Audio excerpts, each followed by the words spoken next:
Hello friends, welcome to my channel excellent coaching.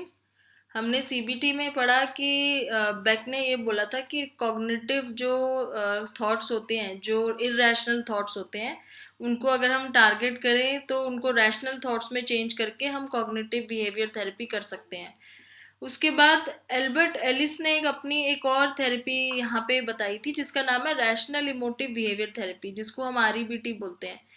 So Albert Alice थे जिन्होंने ये REBT की थेरेपी प्रपोज की थी। और यहाँ पे ये बोलते थे कि clients are taught a way to challenge their own irrational beliefs, मतलब क्लाइंट्स को खुद ही अपने बिलीव्स को चैलेंज करना सिखाओ। So with more rational helpful statements, तो मतलब जैसे उनको तुम अपने खुद के इरेशनल बिलीव्स को टारगेट करना सिखाओ और उनको चैलेंज करना सिखाओ और उसको चैलेंज करके ज़्यादा रैशनल और हेल्पफुल स्टेटमेंट्स बोलना सिखाओ। So everyone should love and approve of me. तो अगर कोई ऐसा सोचता है कि सबको उसे प्यार करना चाहिए, उसको अप्रूव करना चाहिए, तो if they don't I am awful and lovable. तो अगर इस टाइप की स्टेटमेंट है कि अगर कोई मुझे प्यार नहीं करेगा तो मैं बहुत ऑफुल हूँ, अनलवेबल हूँ, तो ये एक इरेशनल बिलीफ है। इसको टारगेट करना है और इसको चैलेंज करना है। कैसे चैलेंज करना है, उसको हमने ये बोलना है कि सपोज अगर नहीं कोई करता है तो उस केस में आप क्यों ऑफुल हो जाते हो या क्यों अनलवेबल हो जाते हो। ऐसा क्यों है कि आपको सबको ही मतलब एवरीवन शुड अप्रूव यू, इसका क्या रीजन है। अगर सब नहीं करेंगे अप्रूव तो then how you are awful. एक तो ये हो गया। दूसरा, when things do not go the way I wanted and plan, या फिर अगर ऐसा हो जैसे इरेशनल थॉट है किसी का कि अगर मैंने जैसा प्लान किया है वैसा नहीं हो रहा तो मैं बहुत टेरिबल हूँ या फिर मैं कुछ नहीं कर पाऊंगा, I am of course going to get very disturb, I can't stand it. अगर कोई इस टाइप से बोले कि मैं ये चीज़ नहीं बर्दाश्त कर पाऊंगा कि मेरे जैसी कोई जो मैंने प्लान किया है वैसे ना हो, तो अगर कोई इरेशनली ऐसा सोच रहा है तो उसको हमने चैलेंज सिखाना है, अपने ही थॉट्स को चैलेंज करना और उसको रैशनल थॉट्स में चेंज करना। Notice that these statements have nothing in common, it's either all और नथिंग। तो एक चीज इसमें कॉमन है, क्या है, या तो आइदर ऑल और नथिंग, या तो उनको सब चीज अपने जैसी चाहिए या फिर बिल्कुल नहीं। मतलब if they want everyone to love them या फिर वो बिल्कुल ही अनलवेबल है। They want things to go by their plan या फिर वो उसको बिल्कुल ही बर्दाश्त नहीं कर सकते। तो यहाँ पे ऑल और नथिंग प्रिंसिपल फॉलो कर रहे हैं लोग, जो कि बहुत इरेशनल है। मतलब उनको हर चीज 100% अपने तरीके से चाहिए या फिर कुछ नहीं चाहिए, इस टाइप से। तो इस टाइप का जो इरेशनल थॉट होता है कि ऑल और नथिंग वाला, ये बहुत ज़्यादा अनरियलिस्टिक है। And can a person really expect the love and affection of single person.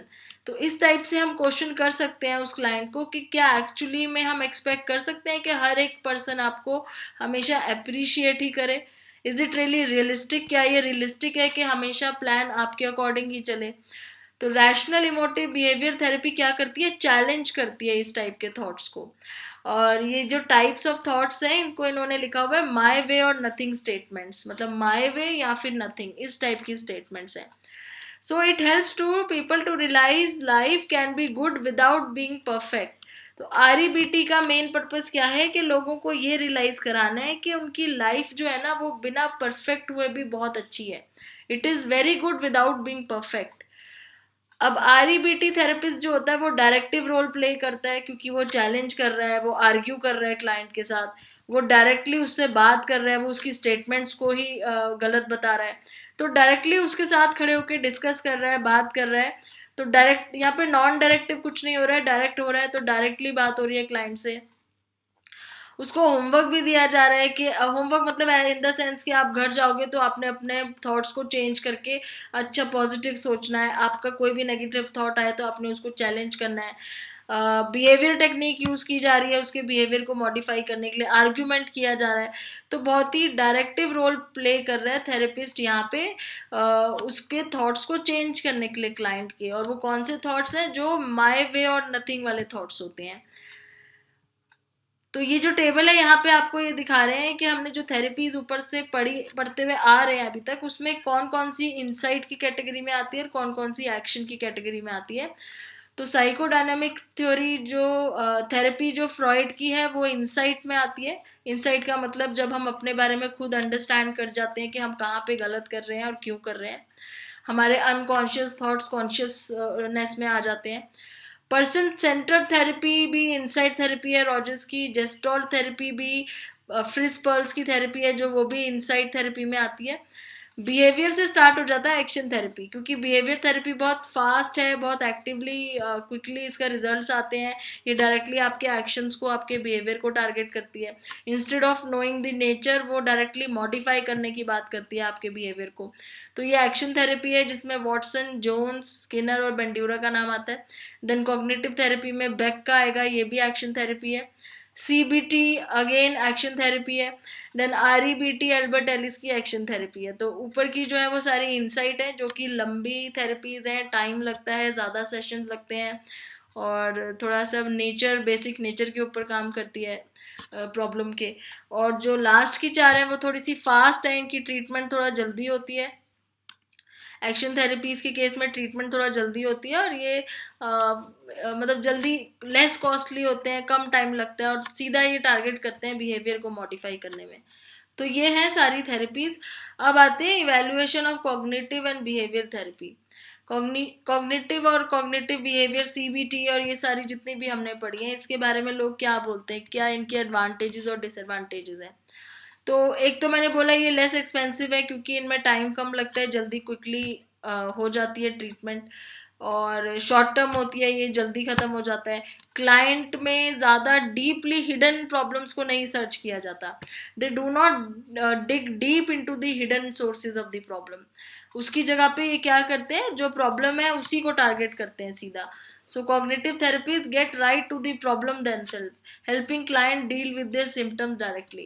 तो इंस्टेड ऑफ नोइंग के नेचर क्या है प्रॉब्लम का, और उसका रूट कॉज क्या है, ओरिजिन क्या है, उसकी जगह पे वो डायरेक्टली प्रॉब्लम को टारगेट करते हैं, उसके बिहेवियर को चेंज करने की कोशिश करते हैं।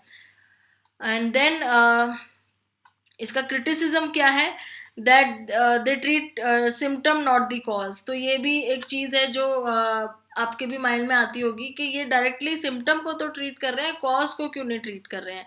क्योंकि अगर कॉज ठीक नहीं किया तो हो सकता है वो दोबारा कभी वो सिम्टम्स फिर से उठ जाए। तो कॉज को ट्रीट ना करके सिम्टम्स को ट्रीट करते हैं, बिहेवियर को चेंज करते हैं, बिहेवियर हो क्यों रहा है वो चेंज नहीं कर रहे हैं। And it should be noted that in the cognitive viewpoint the maladaptive thoughts are seen।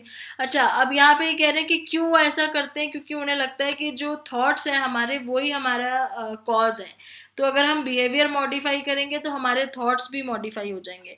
तो उनकी ये कॉग्निटिव थेरेपिस्ट का ये मानना है कि अगर वो थॉट्स को मॉडिफाई कर देंगे, बिहेवियर को, तो ऑटोमेटिकली कॉज भी खत्म हो जाएगा। There is also an element of potential bias because of the therapist opinion.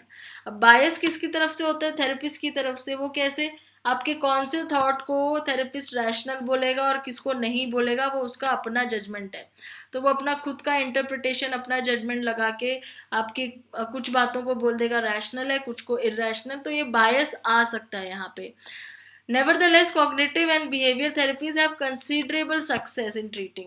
और सक्सेसफुल तो ये बहुत ज़्यादा रही हैं, बेशक इनके क्रिटिसिज्म बहुत ज़्यादा है, पर ये सक्सेसफुल रही हैं थेरेपीज बहुत ज़्यादा।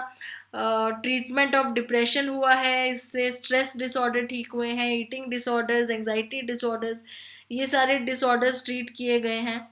और स्किज़ोफ्रेनिया को भी काफ़ी हद तक इस थेरेपी से ट्रीट किया गया है।